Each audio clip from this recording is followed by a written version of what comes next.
विमल पान मसाला presents red FM का ठप्पा। मस्त से खावान पूरा वडोदरा कहेगा, रेड एफएम का ठप्पा बस उसी पे लगेगा। रेड एफएम का ठप्पा लगाओ, नंबर 1 खुद को बनाओ। એ મણિરત્નમ જો ગુજરાતી હોત ને તો એને સાથિયાને બદલે ભજીયા મૂવી બનાવી હોત ને સોનુ નિગમ ગરમ ગરમ ભજીયા ઝાપટીને કઈ આવું ગાત ભજીયા ભજીયા મરચાને ચટણી પણ એક્સ્ટ્રા દે। સાંજ પડે આપણે વડોદરા વાસીઓ લાખો રૂપિયાના ભજીયા ઉયા કરી જઈએ છીએ। સોનોગ્રાફી કરતા કોઈ ડોક્ટરને પૂછી જોજો કે એક અસલ વડોદરા વાસીના પેટમાંથી સરેરાશ 500 ગ્રામ ચણાનો લોટ જોવા મળતો હશે કે નહીં। ठप्पा सीजन 2 માં સૌથી પહેલી કેટેગરી હતી ચટાકેદાર ભજીયાની અને વડોદરાના સૌથી બેસ્ટ ભજીયાનો ઠપ્પો લાગે છે ઘડિયાળી પોળમાં આવેલા લાલા કાકાના ભજીયા પર।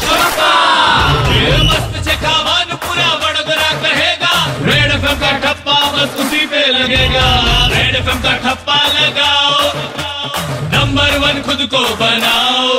विमल पान मसाला प्रेजेंट्स रेड एफएम का ठप्पा। विमल पान मसाला, दाने दाने में असली कश्मीरी केसर का दम। In association with Godson India Limited presents God City, first township of Greater Noida West. Get used to more. Mass Financial Services, mass commercial vehicle loans जो समझे आपके अमूल्य सपनों का मूल्य। હોટલ જેવી રસોઈ હવે ઘરવાળીના જ હાથમાં। રસોઈમાં શ્રીહરિ મસાલા વાપરો એટલે મીઠું કે સૂકો મસાલો નાખવાની જરૂર જ નહીં। श्रीहरि मसाला હવે તમારા કિચનને લગાડો સ્વાદનો થપ્પો શ્રીહરિ મસાલા સાથે। दिव्य भास्कर, गुजरात નું અગ્રણી અખબાર, hoarding specialist, Sujal advertisers private limited.